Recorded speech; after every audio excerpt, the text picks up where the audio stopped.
noch etwas anderes, das ich unbedingt ankündigen muss. Es gibt jetzt for real eine eigene «Hör mal» Live-Podcast-Show am 6.3. in Bern. Alle Infos sind auf Insta. Geht anschauen. Oder ich tue auch den Link hier in die Folgebeschreibung. Hallo zusammen und herzlich willkommen zurück bei «Hör mal». Ich glaube, man hört im Hintergrund gerade die Mathilda ihres Knöcheli kauen. Falls du mir nirgends auf Social Media folgst, what the fuck, was machst du bis jetzt? Aber auf jeden Fall hast du halt dann halt hart etwas verpasst. Sorry, ist nicht meine Schuld. Ich habe einen neuen Hund. Eine Hündin. Ihr Name Mathilda. Wir nennen sie Tilda. Meine Mutter sagt Tilde. Sie ist am Rebellieren, weil sie findet irgendwie Tilde besser. Ich nicht. Und ja, es ist irgendwie 1:15 in der Nacht. Ich kann nicht schlafen, weil der Hund nicht schlafen will. Und sie pisst mir einfach überall an. Sie ist jetzt auch gerade da angepisst vorher, bevor ich aufnehmen wollte. Darum habe ich gedacht, ich nehme jetzt einfach mal die Podcast-Folge auf. Die Aufmerksamen unter euch haben mitbekommen, dass eine Folge wieder gefehlt hat. Also nach der Folge mit dem Gusti ist keine Folge gekommen, weil in dieser Zeit ist Tilda gekommen und ich habe das so unterschätzt. Also ich habe wirklich keine freie Sekunde, das ist wirklich, als wäre ich Mami. Ich habe sonst auch ein Video dazu gepostet, wenn ihr es anschauen wollt. Sie ist wirklich sehr herzig. Sie ist ein Golden Retriever und ja, ich weiß auch nicht, jetzt rupft sie da gerade ein Schaffell auseinander. Tilda, nein. Egal, Leute, das wird jetzt einfach eine Zeit lang so laufen. Ausser ich auf magische Weise irgendwie ein Podcast-Studio, was aber auch keinen Sinn macht, weil ich muss ja auf sie schauen. Ich bin jetzt Vollzeitmutter. Auf jeden Fall, das ist das grösste Live-Update, das ich eigentlich habe. Sonst läuft nicht unbedingt mega viel. Weihnachten ist vorbei. Ich habe allein mit meiner Mutter Weihnachten verbracht und ich glaube, die erste Weihnacht seit langem, die ich im Fall nicht gekühlt habe. TMI, ich weiss, keine Ahnung, das ist so voll, wir reden nicht über das und ich finde es auch voll schwierig, über das zu reden, weil ich will ja nicht irgendwie, keine Ahnung, irgendjemand schlecht fühlen lassen, von wegen, ja, die Emma hat immer das Gefühl, alles ist so scheiße und so, weißt du, so von meiner Familie aus her, aber ja, ich bin ja eigentlich trotzdem jedes Jahr poste irgendwie etwas darüber, von wegen, ja, wenn es euch scheiße geht an Weihnachten, keine Sorge, ihr seid nicht allein und so.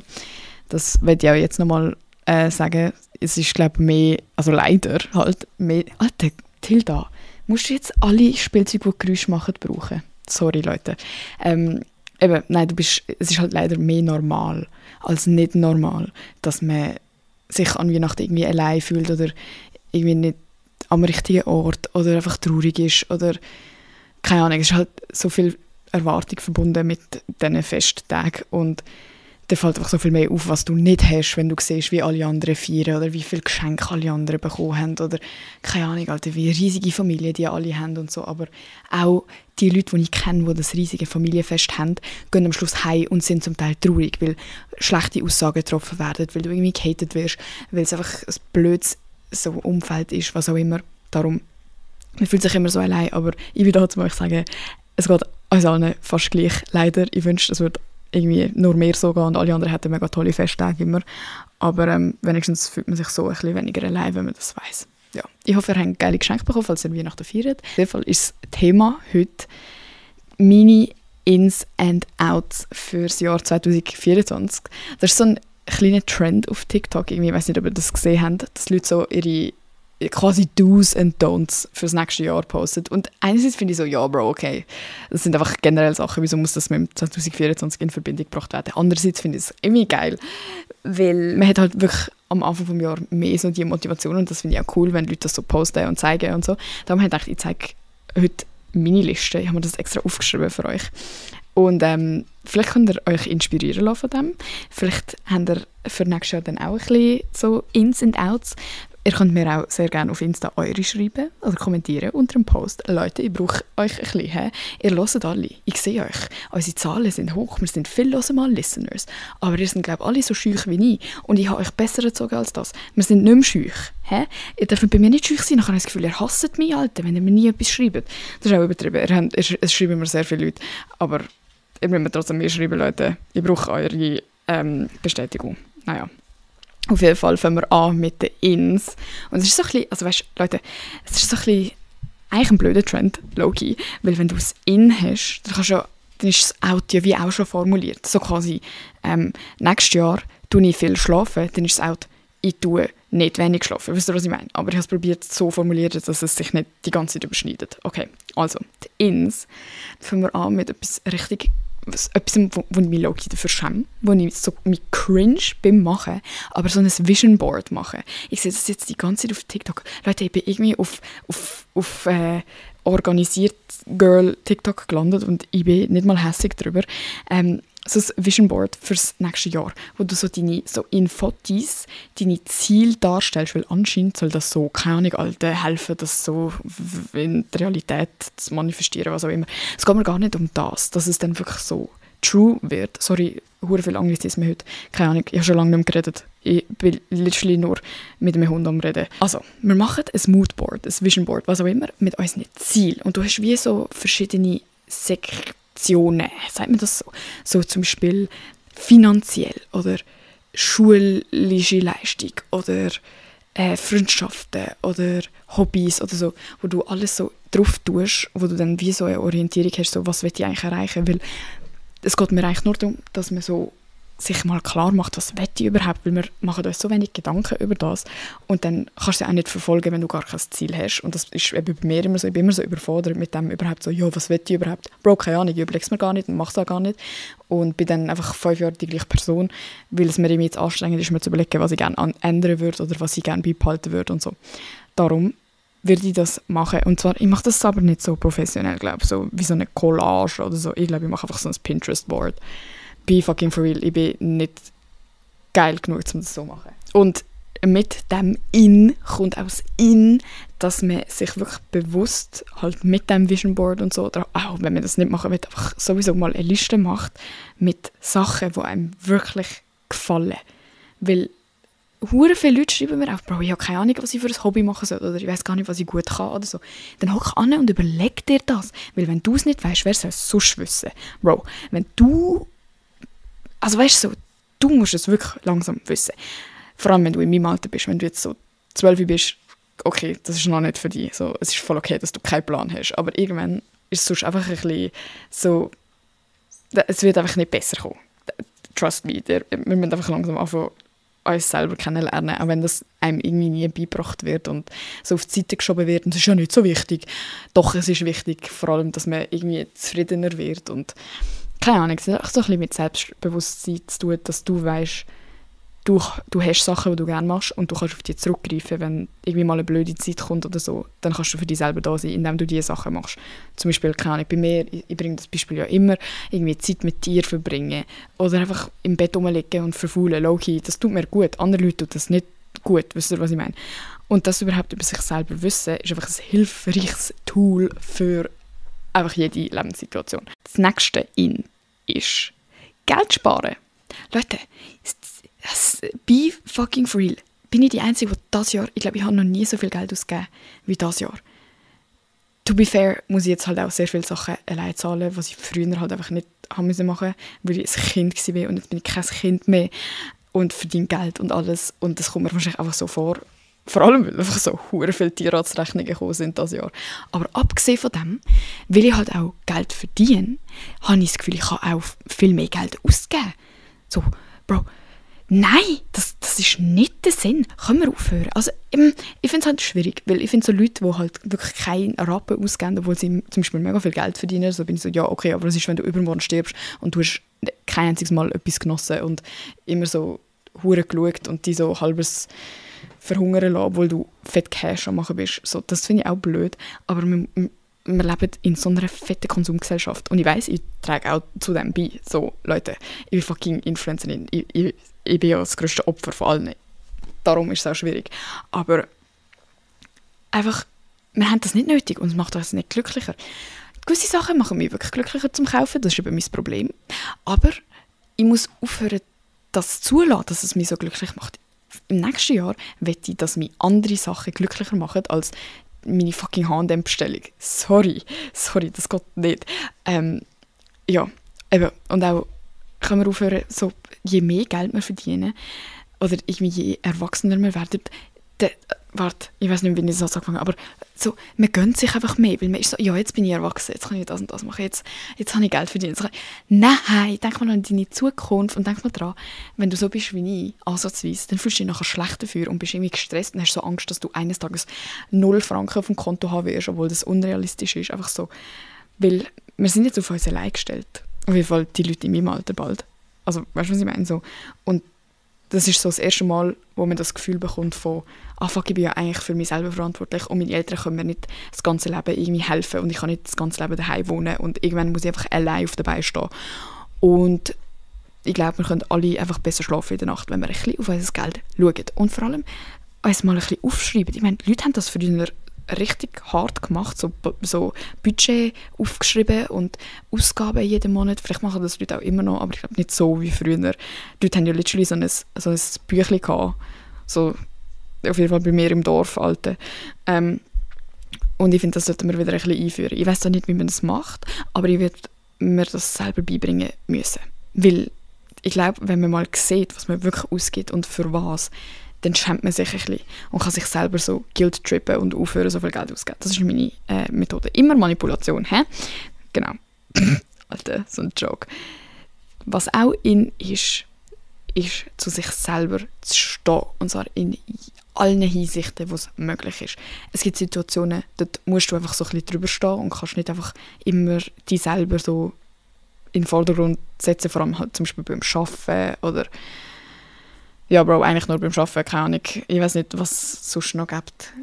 Wenn es jetzt lebensgefährlich ist, würde ich vielleicht auch nicht unbedingt deine Meinung durchstieren, wenn so ein Cracky zu dir kommt und dich verprügeln will. Aber so, ihr wisst, was ich meine. In Freundschaften, in Beziehungen, wenn du das Gefühl hast, es passt nicht mehr für dich, dann passt es einfach nicht mehr für dich. Es ist langsam so, es ist nicht mehr cool, mit Leuten zu chillen, die dich gar nicht gerne haben oder wo du dich unwohl fühlst, wo du jedes Mal das Gefühl hast, fuck, Alter, was habe ich jetzt 3 Stunden lang gemacht mit dieser Person? Hure Scheisse gewesen. Nein, das machen wir nicht mehr im Jahr 2024. Das ist peinlich. Du blamierst dich. Wirklich. Also früher habe ich immer gedacht, habe ich das halt immer, so Leute immer in Schutz genommen und bin so gewesen, ja, sie kann ja auch nichts dafür und sie weiß ja vielleicht gar nicht, was ihre Friends für Leute sind und so. Aber jetzt langsam, weil ich halt mega gut geworden bin in dem, wenn ich das so über mich selber sagen darf, schaue ich andere Leute auch an und bin so, ja okay, aber wieso glaubst du nicht genug an dich selber, dass du für dich selber einstehen würdest und deine Grenzen setzen würdest. Und dann würde ich auch irgendwie weniger mit so Leuten befreundet sein, was auch mega scheiße tönt, aber ich meine das auch gar nicht böse, sondern es ist für mich auch so, okay, wenn du so wenig Selbstrespekt hast, dann weiss ich auch instant, dass du mich würdest quasi, wie sagt man dem, so ficken halt. Dumm gesagt. So, ich weiss, du würdest mich hintergehen. Ich weiss, du würdest Scheiße über mich reden, weil du redest über dich selber Scheiße und du machst nicht mal für dich selber das, was du für alle deine Friends machen solltest. Weißt du, was ich meine? Und wenn du das nicht mal anbekommst, dann weißt du bist auch kein guter Friend. So mega asozial gesagt. Es gibt sicher auch Ausnahmen von Leuten, die halt nur zu sich selber scheiße sind und irgendwie mega gute Friends sind, aber das ist wirklich in meiner Erfahrung einfach eine Ausnahme. Und ja, halt auch familiär gesehen, das habe ich auch schon oft erwähnt. Einfach allgemein, steht für euch selber ein und das geht auch Hand in Hand mit dem, eben, dass man überhaupt herausfindet, was will ich und was will ich nicht, weil nur dann kannst du auch dafür einstehen, was du willst. Grenzen setzen und so weiter und so fort. Und das finde ich sehr schwierig im Social-Media-Zeitalter, weil du siehst überall den ganzen Tag nur die Grenzen von anderen Leuten. Oder, keine Ahnung, Alter, 40 TikToks am Tag von wegen, ist das Fremdgehen oder ist das nicht Fremdgehen? Meine Meinung ist das und das. Mein Freund darf das und das machen. Meine Freundin darf das und das. Meine Friends müssen so und so sein. Und dann hat man immer das Gefühl, okay, das, was die anderen sagen, stimmt. Und dann denkt man sich so, aber auf Social Media sehe ich irgendwie immer, dass alle Leute das voll okay finden, wenn ihr Freund das macht. Das heisst, es muss okay sein. Aber wenn du dich am Schluss des Tages nicht wohlfühlst mit diesen Sachen, obwohl ganz viele andere Leute sich wohlfühlen, dann musst du halt das umsetzen, was für dich okay ist. Und nicht nur, weil 40 Leute auf Social Media sagen, ja, aber ich finde es okay, wenn mein Freund jemanden küsst. Weißt du, was ich meine? So, ich finde es mega gefährlich und man lässt sich so fest beeinflussen. Und das mache ich definitiv auch. Also ich tue auch sehr oft meine Sachen hinterfragen und bin so, ja, aber ist es normal? Und vielleicht bin ich einfach ein Opfer und vielleicht muss ich das alles gar nicht so streng sehen oder so. Aber wenn es dir besser geht mit einer Entscheidung und mit einer Grenze, dann setz sie einfach so, wie du sie fändest. Und logisch nicht auf eine toxische Art oder irgendwie komisch oder scheiße. Du musst schon reflektieren, ist das normal? Ist das so im guten Rahmen? Aber vielleicht ist das auch ein In. Nicht auf alles von Social Media einfach hören und blind so dem folgen. Was ja auch irgendwie wieder so Scheiße ist von mir zu sagen, weil ich hätte gerne, dass ihr auf mich hört. Aber ich komme wirklich mit guten Intentionen und alles, was ich sage, kann man ja auch in Frage stellen. Und das solltet ihr auch. Ihr solltet auch jetzt nicht blind sagen, okay, das sind jetzt meine Ins und Outs, sondern eben, wie ich immer sage, so Inspiration holen oder vielleicht auch sagen, okay, das finde ich jetzt überhaupt nicht. Und dann ist auch wieder etwas über dich selber gelernt, so, okay, das, was Emma sagt, fühle ich überhaupt nicht. Das heisst, ich fühle das nicht und ich weiss jetzt, was ich fühle. Weißt du, was ich meine? Ja. Dann etwas, oh mein Gott, ich finde das richtig unangenehm zu sagen im Fall. Und ich erkläre euch nachher auch gerade, wieso. Und zwar ist es nächstes dass ich gerne meinem Close Circle viel mehr Liebe zeigen würde. Und das klingt so simpel und gleichzeitig so arschlochmässig. So, Bro, was machst du? Aber ich habe wirklich Mühe. Ich habe mega Mühe damit, meinen Friends und auch meiner Familie und so Liebe zu zeigen, weil ich immer Angst habe, dass sie weggehen und dass es dann voll peinlich wäre, dass ich ihnen Liebe gezeigt habe und so. Aber so langsam, also ich habe jetzt schon angefangen, mir Mühe zu geben, das zu machen. Und ich würde es ja gerne, weißt du, das ist nicht, dass ich keine Liebe für die Leute habe, sondern ich habe so viel Liebe für die, dass es eben schwierig ist zu sagen irgendwie. Weil dann wird es so real und so gefährlich und so, keine Ahnung, so vulnerabel. Und ja, das ist mega deep, sorry. Aber ja, einfach das so ein bisschen, oh mein Gott, das ist so cringe, Leute. Wirklich, es cringe mich. Und das ist ja so eine Red Flag, dass es für mich schwierig ist, einfach mal meinen Kolleginnen zu sagen, hey, ja, die mega gern. Und bei gewissen merke ich auch, dass es schwierig ist, weil ich es nicht 100% ernst meine. Und das ist dann auch wieder so, oh mein Gott, Emma, du kleines Arschloch, Alter. Aber wirklich, keine Ahnung, ich merke halt wirklich, dass es langsam für mich wirklich schwierig wird, jemanden 100% gern zu haben. Weil es ist nicht mehr wie früher, dass wir alle die gleichen Interessen haben, dass wir alle das Gleiche fühlen, dass wir gar nicht so richtig auf Sachen schauen. Früher, also keine Ahnung, als ich so 14, 15 war, Bro, ich habe gar nicht gecheckt, dass jemand vielleicht nicht zu mir passt oder so. Es war einfach so oberflächlichere Freundschaften gewesen, mehr halt. Und je älter das ich werde, desto mehr muss man sich auch wirklich Zeit nehmen für Freundschaften. Und man sieht sich nicht mehr jeden Tag in der Schule. Also du musst actually hure Effort reingeben, dass etwas funktioniert und dass eine Freundschaft weiter besteht. Und darum sind meine Standards, glaube ich, auch höher geworden. Und ich merke einfach jetzt mega, dass es so ein paar Leute gibt, wo ich einfach so wie so, irgendwie ist der, weiss es nicht. Du bist cool und du bist nett und du hast mir nichts gemacht, aber irgendwie kann ich nicht aufrichtig die anschauen und sagen, oh mein Gott, ich bin so froh, die in meinem Leben zu haben. Weißt du, was ich meine? Und das würde ich erstens gerne mehr den Leuten sagen, wo ich wirklich mega froh bin, dass ich sie habe. Und zweitens vielleicht auch die Leute gar nicht mehr in meinem Leben haben, wo es für mich so eine Überwindung wäre, das zu sagen. Weil Bro, was mache ich dann? Das ist ja auch blöd für die Leute. So. Und zu dem gehört auch zum Beispiel so kleine Geschenke oder so, nicht nur am Geburtstag oder keine Ahnung, ich habe jetzt zum Beispiel Weihnachtskärtchen gemacht für ein paar Leute, auch für zum Beispiel Friends, die ich schon mega lange nicht mehr gehört habe oder wo ich vielleicht auch die Schuld bin, dass man sich nicht mehr gehört hat, dass es irgendwie so, keine Ahnung, jemand 5-mal gefragt hat, ja, wenn wir uns wieder mal gesehen und es ist mir wirklich nicht gegangen und dann ist es irgendwie so, keine Ahnung, haben wir jetzt schon 3 Monate nichts mehr voneinander gehört, habe ich trotzdem jetzt eine Weihnachtskarte geschrieben und es hat sich voll gut angefühlt. Und von ein paar Leuten habe ich auch Rückmeldung bekommen, wo ich dann so low-key enttäuscht war, wo ich dachte, okay, ist alles, was du jetzt zu meinem Kärtchen sagen kannst, ein Emoji oder so. So, ja, okay, dann ist das aber für mich gleich nicht verschwendet irgendwie, weil ich habe meine Liebe gezeigt und probiert, mir mega Mühe zu geben. Und entweder du nimmst es an und findest es toll und wir sind auf der gleichen Wellenlänge oder nicht. Und darum nochmal zurück zu dem, dass ich mega Angst davor habe, dass die Leute mich irgendwie nicht gleich gerne haben oder dass sie sich so denken, wieso sagt sie mir, dass sie mich gerne hat? Ich meine es gar nicht so ernst mit dieser Freundschaft oder so. So einfach so mega Angst vor dieser Rejection, muss ich mir langsam klar machen, auch wenn die Leute das nachher denken, ich komme von einer puren Intention und meine es einfach nur nett. Und am Schluss des Tages ist es dann ihr Problem, wenn sie das scheiße finden oder so. Und für mich gut, wenn ich das herausfinde. Früher, also lieber früher als später. Weißt du, was ich meine? Genau. Dann würde ich gerne sagen, dass im Jahr 2024 in ist, Ausflüge zu planen. Was machen wir, Alter? Wir hocken die ganze Zeit nur daheim rum. Digga, wir sind eigentlich in der Prime. Jedes Mal, wenn meine Mutter mir von ihrer Jugend erzählt, bin ich so, Bro, was hast du für einen Film gelebt? Was haben ihr? Ja, weisst du, die Zeit ohne Handys, weißt du? Bro, ich wünsche mir die Zeit ohne Handys, low-key. Wenn ich so höre, was die alles für Scheiß gemacht haben. Und so wirklich, wie man sich halt vorstellt in den Filmen. Und ich weiß auch nicht, ob das stimmt, gell? Vielleicht ist das halt auch einfach retrospektiv für die alle so geil und sie erzählen es uns so geil und dabei ist es so low-key lame gewesen. Man wird es nie wissen. Aber einfach mehr Ausflüge planen und das sieht ja für alle anders aus. Also so Aktivitäten von mir aus kann man auch sagen. Zum Beispiel, keine Ahnung, ich bin mit einer Brand haben wir so ein Weihnachtsevent gehabt. Und dann sind wir Kerzen ziehen. Und ich habe schon lange nicht mehr so viel Spass gehabt, wie an dem scheiß Kerzen ziehen. Und das vergisst man amix, weil wir hocken einfach so und scrollen und wir haben das Gefühl, wir haben Spass, weil wir leben ja das Leben von anderen, wo wir so zuschauen. Alter Tilda, bitte, es ist 20 vor 2. Wieso musst du jetzt noch... Okay. Sie ist herzig. Sie ist so herzig. Das muss mir einreden. Du bist so ein herziger Hund. Okay, zurück zum Ding.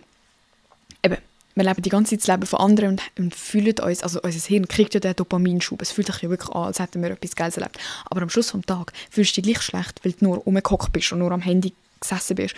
Und schon wieder denke ich, oh mein Gott, das darf ich nicht sagen, weil ihr müsst immer noch meine Videos schauen. Aber macht eine Ausnahme für mich. So einmal am Tag könnt ihr meine Videos schauen, damit ich mich nicht unnötig fühle auf Social Media. Aber nein, auch wenn ihr meine Videos nicht mehr schauen würdet, so good for you. Wenn du so TikTok löschst und Insta löschst und so, good for you. Das wünsche ich mir mehr für 2024, dass wir wirklich so alte, so, sind wir nicht auch langsam müde vom am Handy sein? Wirklich so jetzt, keine Ahnung, seit TikTok, das ist wie lange? 4 Jahre oder so, keine Ahnung.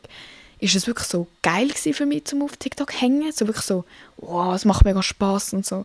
Und jetzt langsam habe ich es auch gesehen. Und das sehe ich auch ganz viel von anderen Leuten, dass sie das posten und sagen so, Bro, irgendwie ist es langweilig geworden und so. Und jetzt muss einfach etwas Neues kommen. Jetzt kommt Ausflug-Era. Und das ist so dystopisch, dass ich das überhaupt muss sagen, so, geht Ausflüge machen. Aber es ist halt auch schwierig zu planen. Niemand hat Zeit. So, und wenn du Zeit hast, haben deine Leute keine Zeit. Plan auch mal selber eine Aktivität. Vielleicht allein, wenn jemand keine Zeit hat. Geh in die fucking Berge wandern oder so. Verlauf die einfach bitte nicht, nachher bin ich nicht schuld. Einfach so, ja, Ausflug planen. Dann, das nächste mehr Self-Care. Und das finde ich, weiss auch nicht. Das habe ich noch nicht ausgeführt, weil für mich habe ich noch nicht herausgefunden, was genau Self-Care ist. Weil es ist für mich nicht nur Haar waschen, Nägel anmalen und Skincare-Produkt drauf tun. So, das ist alles nice und fühlt sich gut an, aber für mich fühlt es sich auch oft an wie etwas, was ich machen muss und nicht etwas, was relaxing ist. Ich glaube, bei mir hat es mehr mit vielleicht so Lesen oder Podcasts hören oder irgendwie Sport machen oder so zu tun, was ich früher nie gedacht hätte. Weil ich eben genau nur auf das gehört habe, was andere Leute gesagt haben. Und andere Leute sagen halt einfach so, Haarstylen, Schminken, so, das ist alles cool zu machen. Aber wenn du es jeden Tag machst, einfach weil du gut aussehen musst, ist es halt nicht mehr Self-Care, dann ist es einfach so ein Müssen und ich muss cool aussehen. So. Und das ist halt für mich mehr so, wenn ich mich schminke, ist es, ich finde es lustig und ich finde es schön, aber am Schluss des Tages ist es so, ja, ich muss mich jetzt schminken, damit die Leute draussen mich so sehen, wie sie mich auch auf Social Media sehen, zum Beispiel. Ist jetzt für mich, das ist jetzt natürlich nicht normal, aber weil ich halt die Social Media Präsenz habe, ist das zum Beispiel jetzt etwas, wo mehr dann kommt. Und darum kann ich das auch nicht brauchen als Self-Care. Und ich denke, wir haben alle halt so Sachen, wo man so denkt, nein, aber irgendwie hittet das nicht so, wie alle sagen. So Gesichtsmaske drauf tun, gibt mir jetzt irgendwie nicht so. Es bringt mir jetzt eigentlich nichts. Wieso bringt das allen anderen etwas? Und vielleicht ist es auch einfach mein In, herauszufinden, was für mich Self-Care bedeutet. Und das dann wirklich auch zum Beispiel einmal in der Woche machen oder einmal jeden Tag. Keine Ahnung, wie es dann aussieht. Und das hätte ich auch mega gern. Das ist auch ein In. So ein Reset-Tag in der Woche, wo so gewisse Sachen einfach dazugehören, wo ich dann halt auch herausfinden müsste, so, keine Ahnung, Alter, ob das irgendwie Staubsaugen und Aufräumen und Putzen und Abstauben ist oder ob das, keine Ahnung, Alter, Räucherstäbli rauchen ist. Ja, dann das nächste In, sehr wichtig, mehr Bücher lesen. Ich habe so viele Bücher und ich liebe es und trotzdem mache ich es irgendwie so wenig, weil es immer einfacher ist, einfach am Handy zu hocken. Das ist so die traurige Realität. Ich habe keine bessere Excuse. Es ist nicht, dass ich keine Zeit habe oder keinen Bock habe oder keine Bücher habe oder kein Geld habe, sondern es schießt mir einfach straight up an, mein Handy aus der Hand zu legen und etwas anderes zu machen. Vielleicht ist das auch ein In. Das habe ich jetzt nicht aufgeschrieben. Aber so, keine Ahnung, einmal so periodisch einen Social Media Detox machen oder irgendwie Handy Detox, nicht nur Social Media sein, vielleicht spielst du auch den ganzen Tag Heyday. So Anti-Technologie-Tag, einmal, keine Ahnung, im Monat am Anfang oder in der Woche oder so. Das fände ich auch geil zum Einführen. Gut, dann, für mich sehr spezifisch, ist es das Gym durchziehen. Weil, das habe ich glaube auch noch nicht erzählt, ich habe angefangen ins Gym zu gehen. Und das ist mega geil, weil das sind basically nur alte Leute und es ist in Deutschland, das heisst, ich muss nicht so Angst haben, dass Leute mich kennen, weil das ist ja für mich mega schlimm und ich fände das wirklich so peinlich, wenn jemand mir zuschaut beim Sport machen und ich kann es wirklich nicht gut und so, ich weiss nicht, wie man es richtig macht. Doch, die Sachen, die ich mache, weiss ich jetzt, weil sie jetzt mir literally zeigt. Ich habe jetzt eine Gym-Kollegin, Leute, die dort arbeitet, hat mich gern. Ich kann mir nichts anderes erzählen. Die ist so in meinem Alter, wo mir so das Probetraining hat müssen geben, und sie war nett gewesen. Sie hat mit mir gelacht und das nächste Mal, als sie mich gesehen hat, hat sie mir erzählt, dass sie ein Schleudertrauma hatte. Das heisst, sie hat mit mir Trauma bondet, das heisst, sie hat mich gern. Und sie hat sich voll gefreut, als sie mich gesehen hat. Auf jeden Fall bin ich jetzt voll happy, weil ich fühle mich geliebt in diesem Gym. Die sind alle so nett und alle wissen meinen Namen. Also so, die Frauen, die dort arbeiten, sind so, hi Emma! Und ich bin so, hallo! Das freut mich, ich gehe jetzt nach Hause. Genau, darum ist es dass ich das Gym durchziehe, weil es macht mir echt Spass. Und also abgesehen davon, dass ich immer Grindweh bekomme, danach irgendetwas mache ich falsch, ist es so, keine Ahnung, ich merke richtig, dass ich das eigentlich brauche, so auspowern. Und das hätte ich nie gedacht, weil ich bin immer so eine in der Schule, so, fuck, scheiß Schulsport, schiss mich an. So die zuletzt ausgesucht wird, weil ich so scheiße bin und nichts checke und so. Aber es ist irgendwie etwas anderes, wenn du so auch allein im Gym hockst und so irgendwie Musik hörst oder so. Das ist irgendwie noch therapeutisch. Dann ist es weniger Fucks geben. Für mich spezifisch. Für andere Leute würde ich sogar sagen, gib ein paar mehr Fucks, weil so egal ist das Leben auch nicht. Also ich finde das mega gefährlich, so die Mentalität von wegen, ja, wir leben, ich könnte morgen sterben und Leute sind scheißegal und so. Weil dann machst du so Sachen, die nicht nur die verletzen, sondern auch andere. Aber in meinem Fall würde ich gerne ein bisschen weniger Facts geben, weil zum Beispiel in der letzten Podcast-Folge mit dem Gusti hat er mir gesagt, ja, aber du siehst das doch voll falsch, dass die Leute dich anstarren auf der Straße und dass du so nervös sein musst und dass du dich so schlecht fühlen musst, weil sie Sachen über dich wissen. Du musst doch mal realisieren, dass die meisten von diesen Leuten auch deine Videos schauen und es cool finden und das war es. Und nicht, was ist so cool oder was ist so scheiße, sondern einfach so, ja, die macht noch lustige Videos, sag ich mal hoi. Und das hat mir irgendwie mega geholfen, um so zu merken, so, eigentlich ist es gar nicht so deep. So, ja, Leute schauen mich an, aber ich würde mich selber auch anschauen, wenn ich mich irgendwo sehen würde. Und das ist nicht unbedingt immer mit einem Judgment verbunden. Logisch, wenn eine Mädchengruppe an mir vorbeiläuft und lacht, dann ist das ein Judgment. Aber das passiert nicht jedes Mal. Das passiert so, keine Ahnung, jedes 10. Mal. Oh mein Gott, das ist so oft. Leute können aufhören, mich auslachen. What the fuck, Alter. Ich weiss auch nicht, ob sie mich ausgelacht haben. Das war sehr recent gewesen. Und ich war mit meinem Vater unterwegs gewesen, was ja schon eine Sache in sich selber ist. Da fühlt man sich einfach ausgelacht. No front. Ja, darum weniger Facts geben, weil ich merke langsam wirklich, dass es nur mehr schadet und die Leute juckt es wie nicht mehr, ob ich einen Fuck gebe oder nicht. So, entweder sind sie sowieso scheiße und es juckt sie nicht, ob es mich traurig macht oder verletzt, was sie machen, oder sie sind nett und sie wünschen sich für mich, dass ich keinen Fuck gebe. So, es gibt keine Situation, wo es required ist, dass ich mir so viel Gedanken mache über alles. Vor allem ist es unfair, weil niemand sonst macht sich so viel Gedanken. Also wirklich etwas, was mich sehr oft mega traurig macht, wenn ich so zum Beispiel mit meinem Freund rede oder so, oder keine Ahnung, ist so, dass ich mich immer fühle wie die sich am meisten Gedanken macht und bin so, wieso muss immer ich überlegen und wieso überlegt niemand anders? Und ich habe keinen Bock mehr auf das, Bro, jetzt überlege ich auch einfach weniger, fickt euch alle. Dann, das nächste ist random Leute Kompliment geben, weil mega oft schaue ich jemanden in der Öffentlichkeit an und denke mir so, oh mein Gott, sie ist so hübsch oder oh mein Gott, die hat so coole Schuhe oder und denke es mir nur und dabei wird es, okay, vielleicht wäre es auch awkward von mir aus, aber dann habe ich es gleich gesagt, aber ich habe das Gefühl, oft würde es der Person mega den Tag verschönern, wenn man es einfach aussprechen würde und ich glaube, wir haben das alle, also viel öfters denkt man sich, oh, die ist mega hübsch und so, anstatt dass man sich denkt, Alter, was ist das für eine? Und ich finde, das sollte man auch einfach mal aussprechen und ich habe eben so eine Kollegin, Hoi, Kollegin, fühl dich angesprochen, wo das schon länger voll macht und so. Und ich finde das so cool. Und das ist auch etwas, das ist auch ein In. Nehmt euch ein Beispiel an euren coolen Friends. Und ich hoffe, ihr habt Friends, wo ihr euch gerne ein Beispiel dran nehmen würdet. So etwas abschauen von all euren Friends. So einen coolen Trait, den sie haben. Und macht das auch. Ich übernehme jetzt das von ihr. Hoffe ich. Ich traue mich. Genau. Jetzt kommen wir zu den Outs. Ich hoffe, ihr hört nicht so laut meinen Laptop im Hintergrund, weil er ist echt hart am Schnaufen. Er überlebt es fast nicht, einen Podcast aufzunehmen. Wie peinlich ist das für ihn? Pff, cringe. Genau. Ein Out ist definitiv meine Bildschirmzeit. Das geht Hand in Hand leider halt mit dem Social Media Detox Ding. Sorry, es ist jetzt gleich so ein bisschen überschneidend, aber es, ja, einfach, das geht nicht. Und ich kann es auch nicht mehr rechtfertigen mit, das ist mein Job. Weil schlussendlich bin ich nicht am Videos filmen im Moment. So, ich mache nichts. Okay, das stimmt nicht, aber ich mache sehr wenig im Vergleich zu, was ich sonst rausgehauen habe an Content. Und trotzdem chill ich den ganzen Tag auf TikTok. So, das ist nicht in Ordnung. Aber es ist auch jetzt, es sind so Festtage und so, du hast eh nichts zu tun, die Läden sind zu. I'm just a girl. Okay, das nächste Out. Sich mit anderen Leuten vergleichen. Es bringt nichts. Wir sind alle auf einer anderen Journey. Sorry, Alter, oh mein Gott. Sorry, ich kann heute nur Englisch reden. Es bringt nichts. Es macht dich nur runter.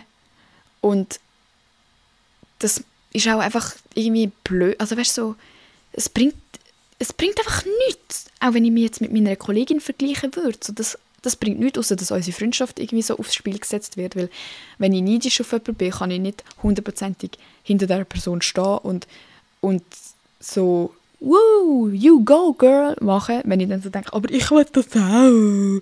So, shut the fuck up, mach einfach. Mach's halt. Und das meine ich so mit dem Inspiration holen und die Leute anschauen und denken, «Oh mein Gott, das ist mega cool, das will ich auch machen.» Lieber machst du es so, als dass du einfach die ganze Zeit vergleichst und sagst, «Oh mein Gott, ich bin so scheiße.» Nein, du bist nicht scheiße und es bringt dir nichts. Und für mich zum Beispiel ist das mega ein Ding im Moment. Eben, ich habe ja voll die Post-Blockade irgendwie auf Social Media gerade, weil es einfach so real wird, wie viele Leute mir überhaupt zuschauen. Und das war halt früher nie so gewesen. So, ich habe einfach gepostet und es war scheißegal gewesen, weil vielleicht haben es auch nur 100 Leute gesehen. So. Und jetzt ist halt jedes Mal wie so klar, dass es mega viele Leute gesehen werden und ich bin mega überfordert mit dieser halt wirklich Influence, die ich habe. Ich habe immer Angst, dass ich etwas poste, wo die Leute schlecht tut oder wo die Leute scheiße finden oder wo irgendwie nicht gut genug ist, wenn die Leute dann schauen und sehen, die haben mega viele Followers, wieso posten sie so einen Scheiß? So ein bisschen das. Und darum gehe ich dem einfach aus dem Weg. Und ich habe in letzter Zeit sehr viel mich verglichen mit so mega perfekten Influencerinnen halt.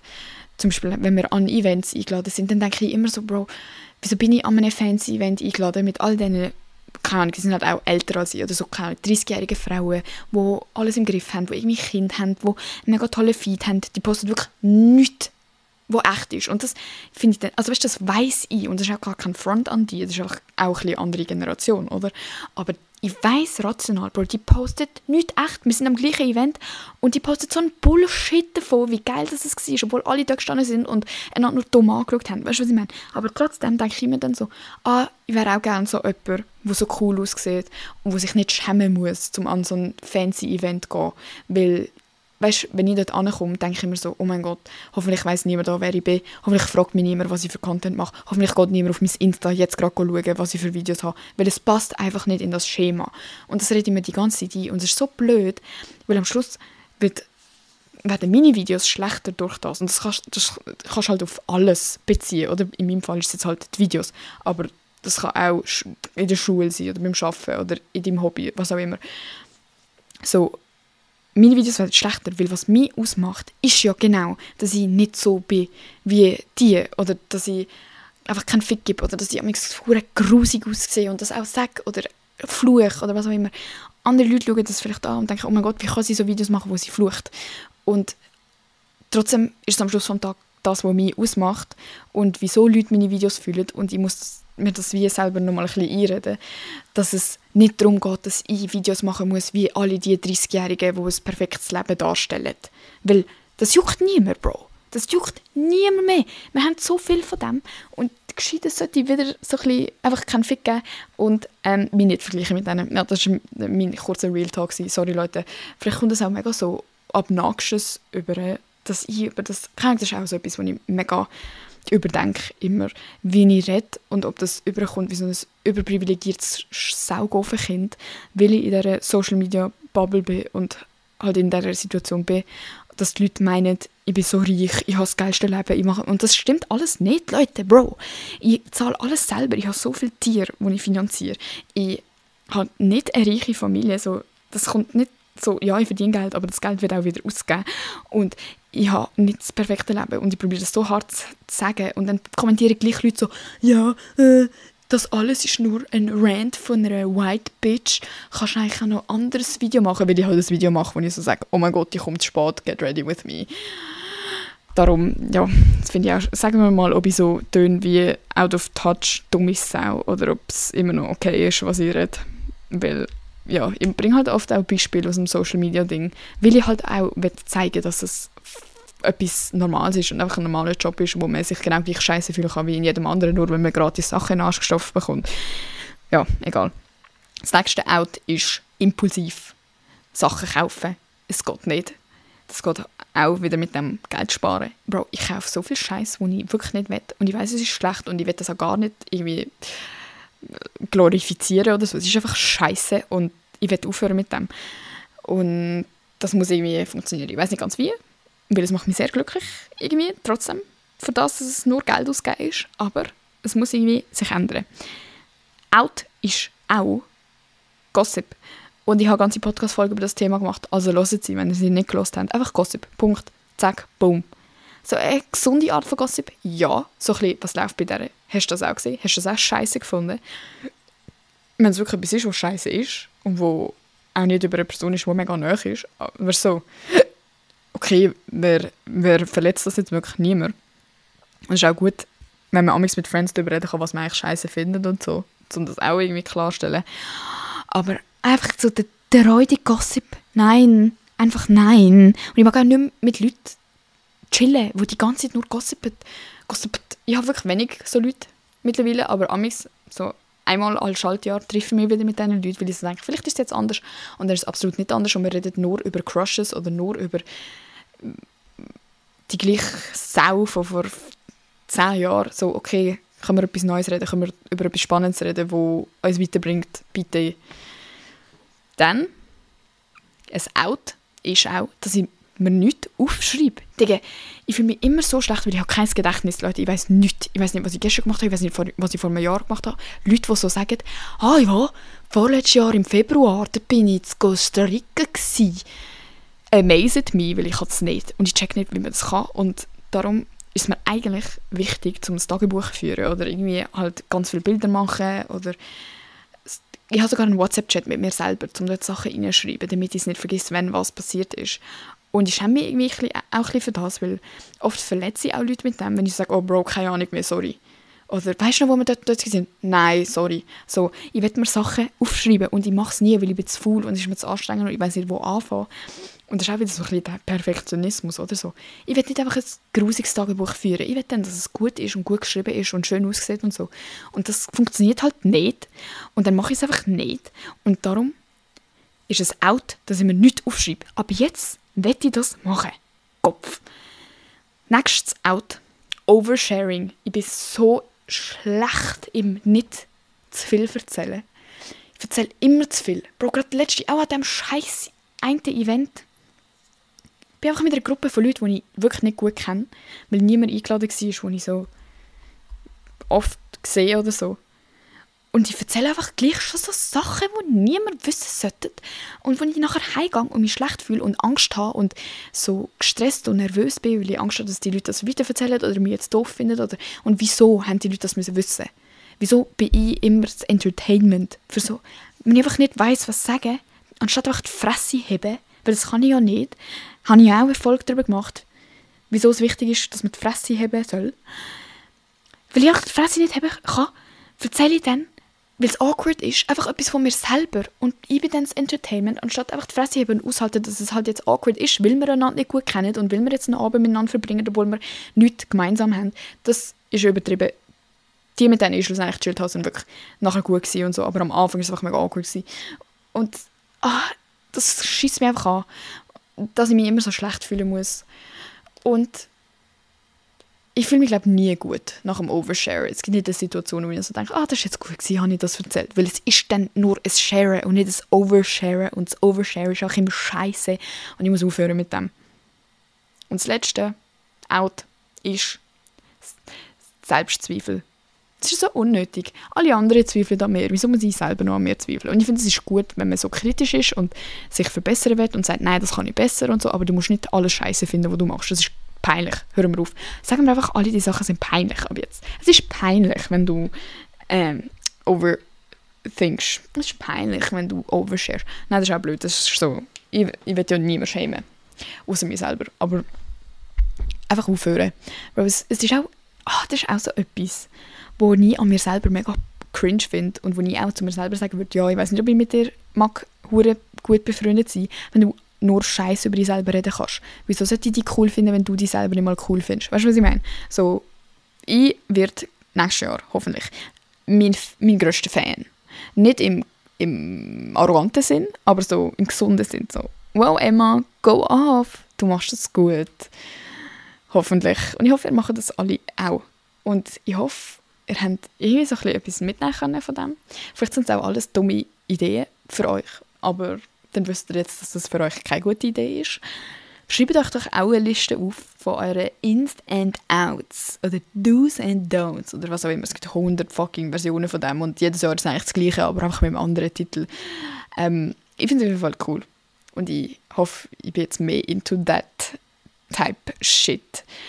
Weil es ist gar nicht so peinlich, so sich Sachen aufschreiben, girly zu sein. Ein Big Dreams Girly zu sein. Es ist cool. Und ich bin jetzt ein Big Dreams Girly. Ich bin jetzt ein Fangirl von Emma. Ja. Übrigens, Leute, das wird keine Videofolge. Meine Kamera ist nicht geladen. Und irgendwie fühle ich mich auch ein bisschen wohler so. Aber natürlich wird das nicht immer so bleiben. Ich hoffe, ihr habt eine gute Zeit mit mir gehabt. Es ist jetzt 2 in der Nacht und ich habe Angst, dass meine Mutter verwacht ab mir. Macht's gut. Frohes Neues. Ist es ja bald. Oh mein Gott, ja, Leute, fuck, Alter. Ich hätte das erwähnen am Anfang. Wenn die Folge rauskommt, ist es der 31. Dezember. Das heisst, perfekt, um eure Vorsätze aufzuschreiben und so. Das ist der Anlass von dieser Folge. Fuck.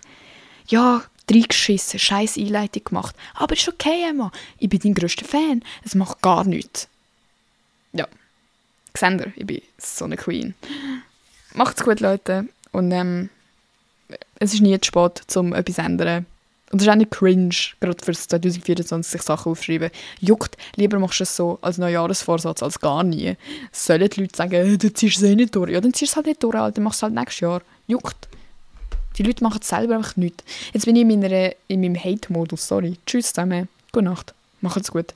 Folgt dem Losemal-Account auf Insta übrigens und kommentiert mal fleissig, Leute. Sonst mache ich die Posts nicht mehr. Gib mir hure Mühe, Alter. Und ihr immer so mir in die DMs schreiben. Schreibt in den Kommentaren, damit die Leute auch sehen, dass ich actually Leute habe, die den Podcast hören. Ihr müsst schon ein bisschen... Oh mein Gott, Leute, fuck. Okay. Noch etwas anderes, das ich unbedingt ankündigen muss. Es gibt jetzt for real eine eigene Losemal Live-Podcast-Show. Am 6.3. in Bern. Alle Infos sind auf Insta. Geht anschauen. Oder ich tue auch den Link hier in die Folgebeschreibung. Ich habe einfach eine Live-Show, Leute. Ich weiss noch nicht mal, über was ich rede. To be honest, ich weiss noch nicht. Sagen wir mal, was ihr gerne hören würdet, was ihr gut fändet, für so in live hören. Ihr werdet können mitmischen. Ich überlege irgendetwas, dass ihr halt auch so, dass wir so interagieren könnt, oder? Dass ihr auch so ein bisschen mitgestalten könnt, was ich am Schnurren bin. Und am Schluss gibt es, soviel ich weiss, noch ein Q&A. Und natürlich können wir nach der Show auch noch miteinander reden und Bilder machen, wenn das nötig ist. Und reden. Ich bin jetzt schon nervös, wie ihr wisst. Ich kann jetzt schon nicht mehr schlafen. Aber es ist mega cool und es ist wirklich nur so mies. Das letzte war ja so ein Podcast-Event. Aber das ist einfach mies. Nur ich bin dort. Niemand anders ist dort. Das ist Emma. Los einmal. Show. What the fuck? Bitte kommt, sonst ist es auch ein bisschen unangenehm. Kommt. Tickets kosten, glaube ich weiß nicht mehr. Sie kosten auf jeden Fall weniger als 30 Stutz.